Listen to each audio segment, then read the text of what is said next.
Hi family, welcome back to Keerthi's lifestyle. ಯಾರಾದರೂ ನನ್ನ channel ಹೊಸ್ದಾಗಿ ನೋಡ್ತಿದ್ರೆ ಪ್ಲೀಸ್ ಸಬ್ಸ್ಕ್ರೈಬ್ ಮಾಡಿಕೊಂಡು ವೀಡಿಯೋಸ್ ನೋಡಿ. ನೀವು ಮಾಡೋ ಒಂದು ಸಬ್ಸ್ಕ್ರೈಬ್, ಒಂದು ಲೈಕ್, ಒಂದು ಶೇರಿಂದ ನನ್ನ ಚಾನಲ್ ಇನ್ನೂ ಗ್ರೋತ್ ಆಗುತ್ತೆ. ಸೊ ಮರಿದೆ ಸಬ್ಸ್ಕ್ರೈಬ್ ಮಾಡಿಕೊಂಡು ವೀಡಿಯೋಸ್ ನೋಡಿ. ವೀಡಿಯೋಸ್ನ ಸಬ್ಸ್ಕ್ರೈಬ್ ಮಾಡ್ಕೊಂಡೇ ನೋಡ್ತಾ ಇದ್ದೀರಾ ಅಂದ್ಕೊಂಡು ಈ ಬ್ಲಾಗ್ ಒಳಗಡೆ ಹೋಗೋಣ. ಇವತ್ತಿನ ಬ್ಲಾಗ್ ಏನು ಅಂದರೆ, ಊರಿಗೆ ಹೋಗ್ತಾ ಇದ್ವಿ. ಬಿಕಾಸ್ ರಜೆ ಇತ್ತು ಅಂತ ಹೇಳ್ಬಿಟ್ಟು ಊರಿಗೆ ಹೋಗೋಣ ಅಂತ ಹೇಳ್ಬಿಟ್ಟು ಹೋಗ್ತಾ ಇದ್ವಿ. ಎಂತ ಅಂದರೆ ಇವ್ರನ್ನ ಕರ್ಕೊಂಡು ಹೋಗೋದೆಲ್ಲ ದೊಡ್ಡ ವಿಷಯ ಅಲ್ಲ. ಕರ್ಕೊಂಡು ಹೋಗೋಕ್ಕೂ ಬಸ್ಸಲ್ಲಿ ಕೂತ್ಕೊಂಡು ನಾನು ಕಿಟಕಿ ಪಕ್ಕ ಕೂತ್ಕೊತೀನಿ, ನೀನು ಕಿಟಕಿ ಪಕ್ಕ ಕೂತ್ಕೊತೀನಿ ಅಂತ ಜಗಳ ಇವ್ರನ್ನ.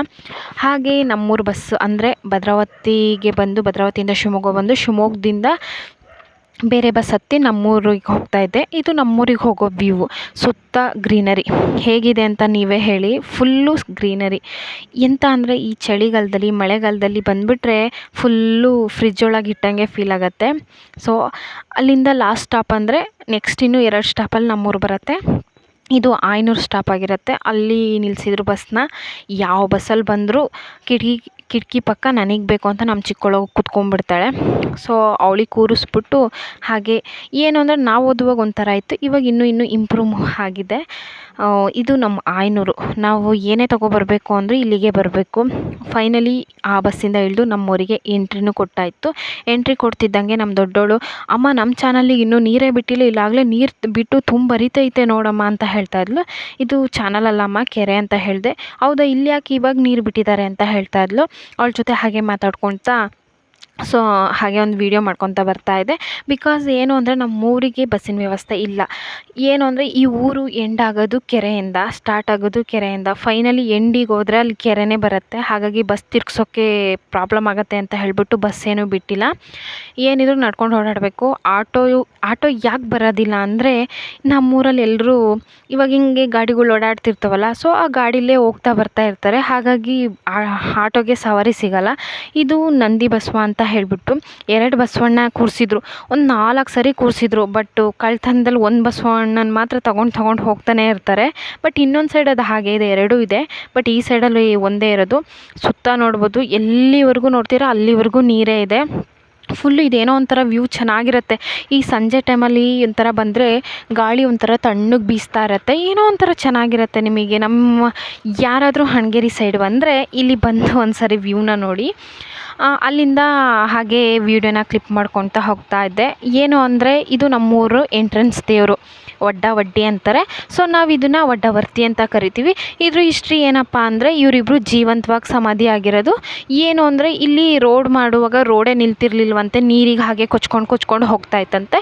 ಹಾಗಾಗಿ ಅವ್ರನ್ನ ಜೀವಂತ ಸಮಾಧಿ ಮಾಡಿದ್ಮೇಲೆ ಅವ್ರು ಹಾಗೆ ನಮ್ಮ ಜೀವನ ಇಲ್ಲೇ ಬಿಡ್ತೀವಿ ಅಂತ ಹೇಳ್ಬಿಟ್ಟು ಸಮಾಧಿ ಮಾಡಿದ್ಮೇಲೆ ಅಲ್ಲಿ ರೋಡ್ ಆಗಿದ್ದು ಅಂತ ಹೇಳ್ತಾಯಿದ್ರು ನಮ್ಮ ದೊಡ್ಡವರು.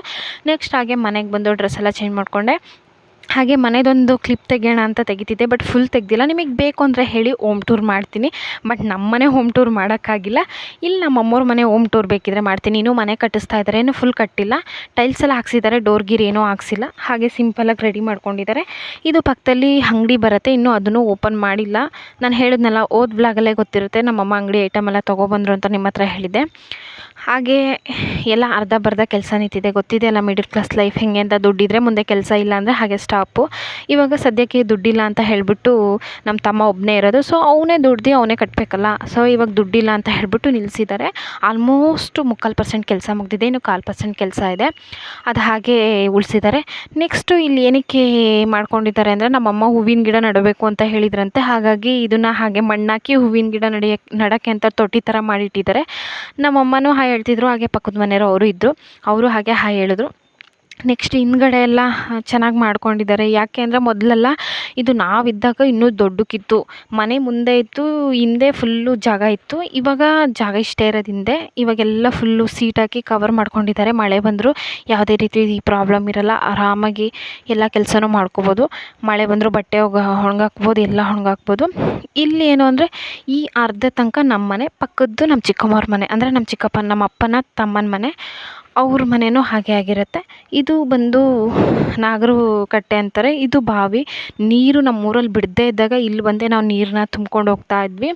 ನೆಕ್ಸ್ಟ್ ಇಲ್ಲಿ ನಟ್ಟಿ ಮಾಡೋಕ್ಕೆಲ್ಲ ರೆಡಿ ಮಾಡಿ ಇಟ್ಟಿದ್ರು. ಯಾರೆಲ್ಲ ನಟ್ಟಿ ಮಾಡಿರೋದನ್ನ ನೋಡಿದ್ದೀರಾ? ಬಟ್ ನಾವು ನೋಡ್ತಾನೆ ಇರ್ತೀವಿ. ಯಾಕೆಂದರೆ ನಮ್ಮದು ವಿಲೇಜ್ ಸೈಡಲ್ಲ, ಸಿಟಿಲಿರೋರಿಗೆ ನೋಡೋಕ್ಕೆ ಚಾನ್ಸ್ ಕಮ್ಮಿ.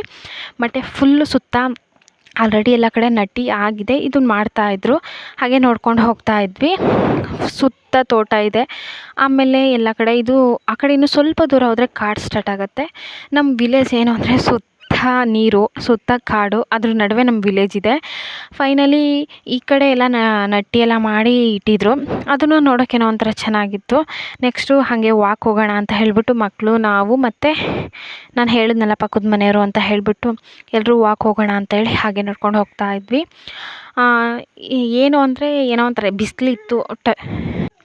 ಅವ್ರ ಜೊತೆ ಹಾಗೆ ನಡ್ಕೊಂಡು ಹೋಗ್ತಾ ಇದ್ವಿ. ಬಿಸಿಲು ಎಳೆ ಬಿಸಿಲಿತ್ತು, ಅಷ್ಟೊಂದು ಬಿಸಿಲು ಅನಿಸಿರ್ಲಿಲ್ಲ. ಇಲ್ಲಿ ನಟ್ಟಿ ಎಲ್ಲ ಮಾಡಿ ಮುಗಿಸಿದ್ರು. ಅದನ್ನು ಹಾಗೆ ನಿಮ್ಮ ಜೊತೆ ಹಂಚ್ಕೊಳ್ಳೋಣ ಅಂತ ಹಂಚ್ಕೊತಿದ್ದೆ. ಆಲ್ಮೋಸ್ಟ್ ಎಲ್ಲ ತೋಟ ಕೂರಿಸಿದ್ದಾರೆ. ಕೆಲವೊಬ್ಬರು ಮನೆಗೆ ಅಂತನಾದರೂ ನಟ್ಟಿ ಮಾಡ್ಕೊತಾರೆ, ಮಾರೋಕ್ಕೂ ಮಾಡ್ತಾರೆ. ಆಲ್ಮೋಸ್ಟ್ ಇವಾಗೆಲ್ಲ ಮನೆಗೆ ಅಂತಲೇ ಬಿಟ್ಕೊಂಡಿರೋದು ಇದನ್ನೆಲ್ಲ. ಈ ಹೂವನ್ನು ಏನಂತೀರಿ ಅಂತ ಹೇಳಿ, ನಮ್ಮ ಕಡೆ ಕಾಂಗ್ರೆಸ್ ಹೂವು ಅಂತಾರೆ. ಸೊ ಈ ಹೂವು ನೋಡೋಕ್ಕೆ ಚೆನ್ನಾಗಿರತ್ತೆ. ಈ ಎಲೆನ ಉಳ್ಳಾಗಡ್ಡಿ ಹಾಕಿದಾಗ ತಿಕ್ಕಿದ್ರೆ ಉಳ್ಳಾಗಡ್ಡಿ ಹೋಗುತ್ತೆ ಅಂತ ಹೇಳ್ತಾರೆ. ನನ್ನ ಮಗಳಿಗೂ ಆಗಿತ್ತು. ಆವಾಗ ನಮ್ಮಮ್ಮ ತಿಕ್ಕಿದ್ರು. ಸೊ ಆ ಗುಳ್ಳೆ ಎಲ್ಲ ಬತ್ತೋಗಿತ್ತು. ಮತ್ತು ಈ ಹಣ್ಣನ್ನು ತಿಂತಿದ್ವಿ ನಾವು. ನೀವೆಲ್ಲ ತಿಂತೀರಾ ಅನ್ನೋದನ್ನ ಕಮೆಂಟ್ ಮಾಡಿ. ನೆಕ್ಸ್ಟ್ ಏನು ಮಾಡಿದೆ, ಸರಿ ನಾಟಿ ಮಾಡ್ತಿದ್ರಲ್ಲ ಅಲ್ಲಿ ಹೋಗಿ ಹಾಗೆ ಕ್ಲಿಪ್ ತೆಗಿಯೋಣ ಅಂತ ಹೇಳಿಬಿಟ್ಟು ಹೋಗೋದೋ ಬೇಡವೋ ಅಂತ ಯೋಚನೆ ಮಾಡ್ತಿದ್ದೆ. ಬಿಕಾಸ್ ಕೆಸರು ಗದ್ದೆಲಿ ಇಳಿಬೇಕಲ್ಲ ಅಂತ ಹೇಳಿ ಯೋಚನೆ ಮಾಡ್ತಾಯಿದ್ದೆ. ಫೈನಲಿ ಹೋಗೇ ಬಿಡೋಣ, ನಮ್ಮ ಹಳ್ಳಿ ಸೈಡಿನ ವ್ಯೂವ್ನ ನಿಮಗೆ ತೋರಿಸೋಣ ಅಂತ ಹೇಳಿಬಿಟ್ಟು ಸಾಹಸ ಮಾಡಿಕೊಂಡು ಆ ಕೆಸರಲ್ಲಿ ಇಳಿಯೋಣ ಅಂತ ಹೇಳಿ ನಿರ್ಧಾರ ಮಾಡಿಕೊಂಡು ಆ ಕೆಸರಲ್ಲಿ ಇಳಿಯೋಕ್ಕೆ ಹೊರಟಿದ್ದೆ. ಅಂದರೆ ಈ ಸುತ್ತ ಆ ಕಡೆ ಬದಿಯಿಂದ ಬರೋಕ್ಕೂ ಆಗಲ್ಲ, ಯಾಕೆಂದರೆ ಕೆಸರು ನಟ್ಟಿ ಆದಮೇಲೆ ಕೆಸರು ಮೆತ್ತಿರ್ತಾರಲ್ಲ, ಅದರಿಂದ ನಡೆಯೋಕ್ಕಾಗಲ್ಲ. ಇವಾಗ ಸ್ವಲ್ಪ ದೂರದಲ್ಲಿ ಅಷ್ಟೇ ಇದು ನಾಟಿ ಮಾಡಿದರು. ಸೊ ಇದರಲ್ಲೇ ಇಳ್ಕೊಂಡು ಹೋಗೋಣ ಅಂತ ಹೇಳಿಬಿಟ್ಟು ನಾನು ಇಳಿಯೋಕ್ಕೆ ಟ್ರೈ ಮಾಡ್ತಾಯಿದ್ದೆ. ಆಲ್ರೆಡಿ ಅದು ನನ್ನ ಮಂಡಿ ಗಂಟ ಇದೆ ಕೆಸರು. ಅದರಲ್ಲೇ ಇಳ್ಕೊಂಡು ಹೋಗಿ ಅಲ್ಲಿ ಆಂಟಿಯರೆಲ್ಲ ಇದ್ದರು. ಆಂಟಿಯರ ಹತ್ರ ಹಾಗೆ ಹಾಯ್ ಮಾಡಿ ಆಂಟಿ ಅಂತ ಅಂದೆ. ಅವರು ಹಾಯ್ ಮಾಡ್ತಾಯಿದ್ರು. ಅವ್ರಿಗೆ ಹಾಯ್ ಮಾಡಿ ಅಂದಿದ್ದು ಗೊತ್ತಾಗಲಿಲ್ಲ. ಟಾಟಾ ಮಾಡಿ ಆಂಟಿ, ಟಾಟಾ ಮಾಡಿ ಅಂತ ಹೇಳಿ ನಾನೇ ಕೇಳಿದೆ. ಆಮೇಲೆ ಆಂಟಿ ಇದ್ದರು ಟಾಟಾ ಮಾಡಿದ್ರು, ಮತ್ತು ಆ ಕಡೆ ಆಂಟಿ ಇದ್ದರು ಟಾಟಾ ಮಾಡಿದ್ರು. ಹಾಡು ಹೇಳ್ತೀನಿ ಅಂದರು, ಬಟ್ ಟೈಮ್ ಆಗೈತೆ, ನಟ್ಟಿ ಮುಗಿಸಿಲ್ಲ, ಮುಂದೆ ಹೋಗ್ತಿದ್ದಾರೆ ಅಂತ ಹೇಳಿಬಿಟ್ಟು ಅವರು ಇನ್ನೊಂದು ಟೈಮ್ ಬಾ ಹಾಡು ಹೇಳ್ತೀವಿ, ಅದನ್ನು ವೀಡಿಯೋ ಮಾಡಿ ಹಾಕು ಅಂತ ಹೇಳಿದ್ರು. ಹ್ಞೂ ಆಂಟಿ ಹಾಕ್ತೀನಿ, ನೆಕ್ಸ್ಟ್ ಟೈಮ್ ಬರ್ತೀನಿ ಅಂತ ಹೇಳ್ಬಿಟ್ಟು ಅವ್ರ ಹತ್ರ ಹಾಗೆ ಅವ್ರು ನಟ್ಟಿ ಮಾಡೋದನ್ನ ನಿಮ್ಮ ಜೊತೆಗೆ ವೀಡಿಯೋನ ಶೇರ್ ಮಾಡ್ತಾಯಿದ್ದೀನಿ. ಸೊ ಎಷ್ಟು ಫಾಸ್ಟಾಗಿ ಮಾಡ್ತಿದ್ದಾರೆ ನೋಡಿ. ನೆಕ್ಸ್ಟ್ ಜನ್ರೇಷನಲ್ಲಿ ಇದಿರಲ್ಲ ಅನಿಸುತ್ತೆ. ನಮ್ಮ ಜನ್ರೇಷನಲ್ಲೇ ನಮಗೆ ಗೊತ್ತಿಲ್ಲ ಇದನ್ನು ಮಾಡೋದು. ಸೊ ಆ ಕೆಸರಲ್ಲಿ ನಿಜವಾಗ್ಲೂ ಗೈಸ್ ನಾನು ಮೊಬೈಲ್ ಇಟ್ಕೊಂಡು ಒಂದು ಕೈಯಲ್ಲಿ ಹಿಂಗೆ ಕಾಲು ಎತ್ತಿಡೋಕೆ ಆಗ್ತಾ ಇರಲಿಲ್ಲ. ಬಟ್ ಅವರು ಅಷ್ಟು ಫಾಸ್ಟಾಗಿ ನಟ್ಟಿ ಮಾಡ್ಕೊತ ಕೆಸರಲ್ಲಿ ಕಾಲು ಕಿತ್ತು ಮುಂದೆ ಹೋಗ್ತಾಯಿದ್ರು. ಇದು ನೆಕ್ಸ್ಟು ನಮ್ಮ ಜನ್ರೇಷನಲ್ಲೇ ಕಮ್ಮಿ ಆಗ್ತಾ ಬರ್ತಿದೆ. ಇನ್ನು ನೆಕ್ಸ್ಟ್ ನಮ್ಮ ಮಕ್ಕಳು ಜನ್ರೇಷನಲ್ಲಿ ಎಲ್ಲ ಮಿಷಿನೇ ಬಂದುಬಿಡುತ್ತೇನಪ್ಪ ಗೊತ್ತಿಲ್ಲ.